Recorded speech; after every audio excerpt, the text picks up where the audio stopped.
Hola, ¿qué tal? ¿Cómo están todas y todos? Mi nombre es Jorge Roa Rioseco, de profesión abogado, y en esta oportunidad, desde la comodidad de mi hogar, vamos a conversar de un tema súper importante respecto a una modificación legal que se nos viene ya en un par de días, respecto a una materia que yo sé que les interesa a un gran porcentaje de chilenas y chilenos y que dice relación con los alimentos.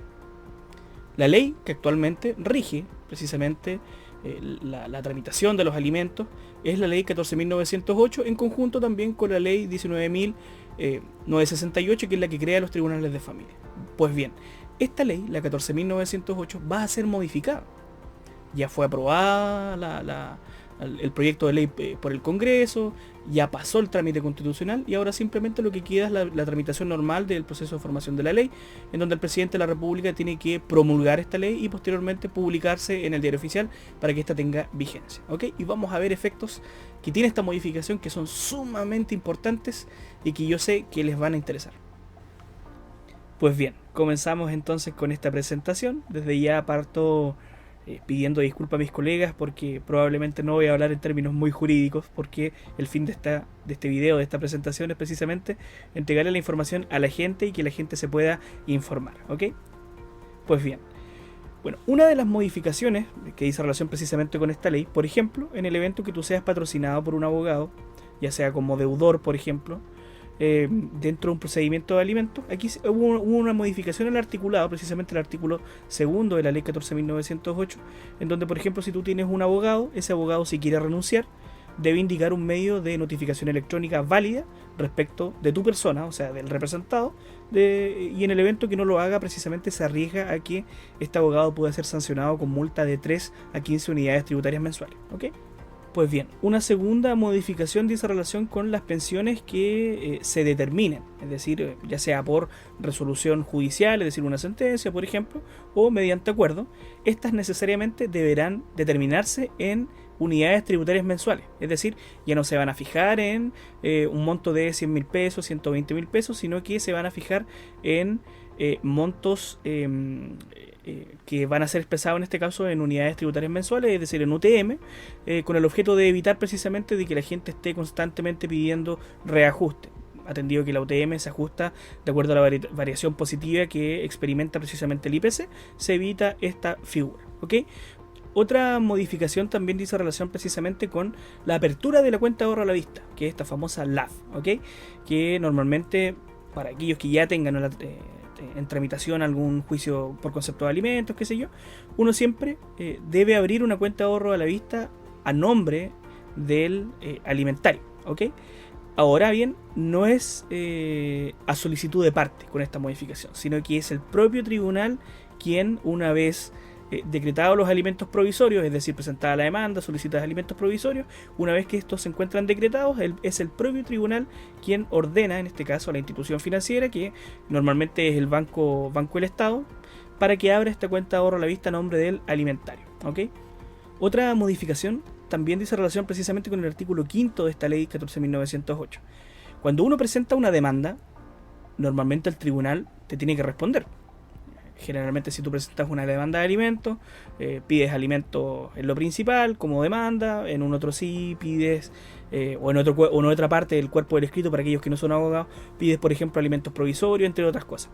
Pues bien, cuando el tribunal te responde a tu solicitud, a tu demanda, en definitiva, ¿qué puede suceder? Ahora el tribunal, o más bien la ley, faculta a la parte para efectos de poder pedir diligencias, oficios a la Comisión para el Mercado Financiero para ver dónde esta persona eventualmente pueda tener, por ejemplo, servicios financieros contratados y en qué instituciones, poder pedir, por ejemplo, oficios al conservador de bienes raíces, poder pedir oficios al Servicio de Impuestos Internos, a Previred, para efectos de determinar dónde esta persona tiene sus ahorros relativos a, por ejemplo, su AFP, por ejemplo, a Tesorería General de la República, en fin, a un montón de instituciones. Cuestión que antes solamente nos autorizaban a nosotros como abogados a pedirlo en la etapa probatoria. Una vez que llegábamos a la audiencia de preparación de juicio oral, nosotros ahí en esa oportunidad tenemos que ofrecer esta prueba como oficio. Pues bien, ahora con esta modificación no. Nos podemos anticipar de prueba, podemos obtener estos oficios con mucha antelación para no dilatar precisamente la tramitación de las causas y poder contar con esta prueba para poder rendirla a la audiencia respectiva. ¿Ok? Otra modificación también súper potente es aquella que permite rescindir contratos precisamente que hayan sido celebrados por el alimentante para efectos de reducir su patrimonio, es decir, para efectos de evadir, por ejemplo, su obligación de pagar alimentos. Y esta acción prescribe precisamente en el plazo de 3 años desde la celebración del contrato. ¿Ok? Se tramita como incidente en la etapa declarativa o de cumplimiento de alimentos. Esta está contemplada precisamente en el artículo 5 de la ley 14.908. También se incorpora una nueva modificación en donde la ley acá nos dice precisamente que no se requiere incumplimiento para pedir la retención de los alimentos. Es decir, estando fijados los alimentos, por ejemplo provisorios o definitivos, puedes presentar una solicitud para efectos de que el empleador pueda retener los alimentos. Es decir, no necesitas un incumplimiento para efectos de practicar una retención de alimentos. Y esto es aplicable no solamente a los trabajadores tanto dependientes como independientes, sino que también incluso a los pensionados. Es importante. En el caso, por ejemplo, que exista un acuerdo, esta es otra modificación, respecto de los alimentos. Por ejemplo, tú llegas a un acuerdo en un avenimiento durante la tramitación de la causa y llegas a un acuerdo de que te van a pagar tanta plata, que al día de hoy ya no se expresa en dinero, sino que se expresa en UTM. Existen ciertos requisitos para que el tribunal pueda aprobar ese acuerdo. Entre ellos, por ejemplo, que el monto de los alimentos sea expresado en UTM, que existe una cuenta de ahorro abierta a nombre, en este caso, del alimentario, que el monto mínimo no sea inferior a lo señalado en el artículo 3 de la propia ley, es decir, que no sea inferior al mínimo legal. O sea, en ningún caso podría aceptarse un acuerdo que sea inferior al mínimo legal, y que se señale la proporción, adicionalmente, en que los padres deben contribuir al pago de esa pensión. Es decir, en qué proporción va a contribuir el padre y en qué proporción va a contribuir la madre, entre otros requisitos. Pero esa es una modificación bastante importante. Esto está en el artículo 9 de la ley. También, otro efecto súper importante que se da en la práctica, sobre todo en la etapa de cumplimiento de alimentos, es que el pago parcial de la deuda no suspende el procedimiento de ejecución ni habilita para pedir una nueva liquidación. ¿Ok? Que es lo que comúnmente uno hacía para efectos de dilatar. Por ejemplo, estábamos en etapa de cumplimiento, qué sé yo, y uno le decía al cliente eventualmente, o a la persona que sea en definitiva, que pagara un monto, y que ese monto en definitiva hacía que cambiara la circunstancia y por lo tanto habilitaba para efectos de poder pedir una nueva liquidación. ¿Ok? Al día de hoy, ese pago parcial, es decir, no la deuda total, un pago parcial, no suspende el procedimiento de ejecución, ni el de cumplimiento, ni inhabilita para efectos de pedir una nueva liquidación. ¿Ok? Solo el juez de oficio realiza esa labor, es decir, el juez de oficio, una vez que tú pagas, realiza esta labor de descontar este pago parcial del monto total adeudado. ¿Ok? Contra la resolución que se pronuncie sobre la objeción a los alimentos, solo procede recurso de reposición. ¿Ok? La que se fallará de plano. Esto ya es más jurídico, pero si hay algún colega probablemente me va a entender. Y contra esta última resolución no procede recurso alguno, por lo tanto, entiendo, no sería aplicable en parte el artículo 67 de la ley 19.968 en lo tocante al recurso de apelación. También, por ejemplo, se mantienen las imputaciones al pago, es decir, yo puedo imputar pago, un pago que hice, por ejemplo, el pago de una colegiatura, el pago de uniformes, por ejemplo, que a lo mejor no hayan sido contemplados en la pensión de alimentos original y que no consten precisamente, por ejemplo, en la cuenta de ahorro a la vista, sino que yo lo pagué por fuera o le pasé el dinero a esta persona y que yo puedo comprobar, ese pago puede ser imputado. ¿Ok? No obstante, no se puede imputar un monto superior al 20% de la pensión de alimentos. Por ejemplo, si la pensión de alimentos asciende, no sé, a 2 o 3 UTM, por ejemplo, y supongamos que esos son 100.000 pesos, no obstante que los hechos no es así, pero supongamos que el monto total en efectivo son 100.000 pesos, yo no podría imputar más de 20.000 pesos relativos a los alimentos, ¿ok? O sea, no podría superar en ningún caso, por ejemplo, 20.000 pesos, porque eso correspondería a un 20% del monto total fijado por concepto de alimentos, ¿ok? No obstante, existe la posibilidad de, en el evento de exceder este 20%, de poder prorratear la suma total imputada en los meses sucesivos. prorratear, disculpen la palabra, pero así dice la ley. Eso lo señala el artículo 12, en la modificación. Se mantiene también la posibilidad de cautelar fondos de propiedad del alimentante en el caso de existir deudas, por ejemplo, fondos que existan en una cuenta bancaria. Eso ya existía de antes, pero se mantiene, ¿ok? No obstante de que al día de hoy se expresa en la ley. Antes era un tema de práctica del día a día, me refiero, sobre todo las causas de cumplimiento de alimentos. El empleador, por ejemplo, otra modificación, que se niega a retener los fondos por concepto de alimentos, puede ser sancionado. Y en este caso, aquí el empleador pasa a ser solidariamente responsable del pago de ellos. O sea, si es que no los retiene, es responsable de pagar los alimentos. ¿Okay? Eso, según señala el artículo 12 bis de la ley que modifica precisamente la ley 14.908. Artículo 13, perdón. Artículo 13. Una vez también decretado el apremio, se faculta a la policía para allanar o descerrajar el domicilio del demandado para ser dispuesto ante gendarmería. Esta cuestión no es novedad porque la verdad es que ya estaba en parte dentro de la ley anterior, pero hay una cosa bastante importante que se incorpora, que dice relación con que se puede solicitar, por ejemplo, a los moradores de ese lugar los documentos que acrediten su identidad. Es decir, no puede haber alguien que diga, no, sabe que aquí no vive tal persona, la verdad es que no lo conocemos, entonces tiene que irse. No. Aquí la ley lo que hace en definitiva es facultar precisamente al personal que va, al personal policial, a pedir los documentos que acrediten la identidad de las personas que precisamente se encuentran como moradores en ese hogar, en esa residencia particular. ¿Ok? Eso es sumamente importante. En el evento, por ejemplo, que esta persona no puede hacer a vida, ¿ok? Que no se encuentre, que no podamos hallar a esta persona, hay un plazo, ¿ok? La ley dice que el plazo para practicar la detención es de 60 días desde la resolución que lo ordena. Pero, si transcurre este plazo sin que encontremos a esta persona, el tribunal declara a esta persona como rebelde y se incorpora al Registro Nacional de Prófugos de la Justicia. Importante. Artículo 14, ¿ok? Otra cuestión sumamente importante y que creo que jurídicamente corresponde, que dice relación precisamente con que las deudas de alimentos devengarán interés corriente para las operaciones ajustables en dinero, ¿ok? O sea, de que si tú tienes una deuda de alimentos, no es que tú debas 20 millones y son 20 millones, no. Ese monto se va a ir reajustando de acuerdo al interés corriente, ¿ok?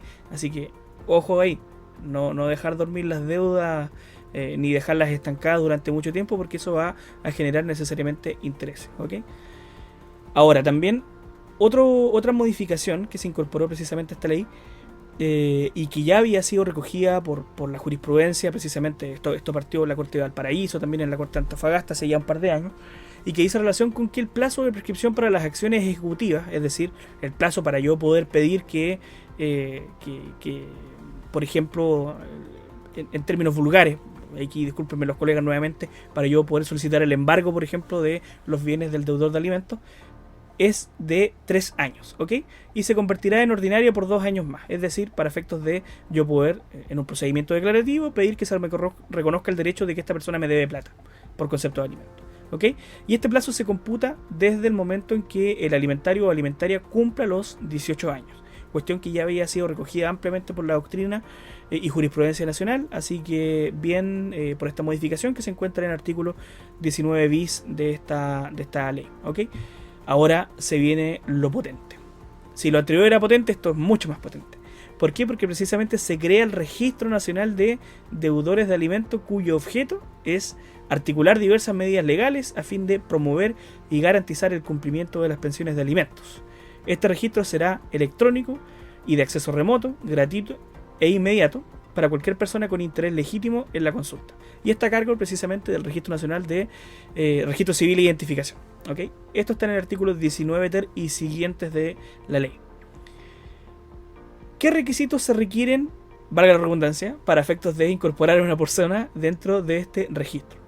Que esta persona se encuentre obligada al pago de una pensión de alimentos y que se adeude total o parcialmente 3 meses consecutivos de pensión de alimentos o bien 5 discontinuas. Por ejemplo, te deben marzo, abril, mayo, o te deben, por ejemplo, marzo, julio, agosto, noviembre, febrero y marzo, por ejemplo.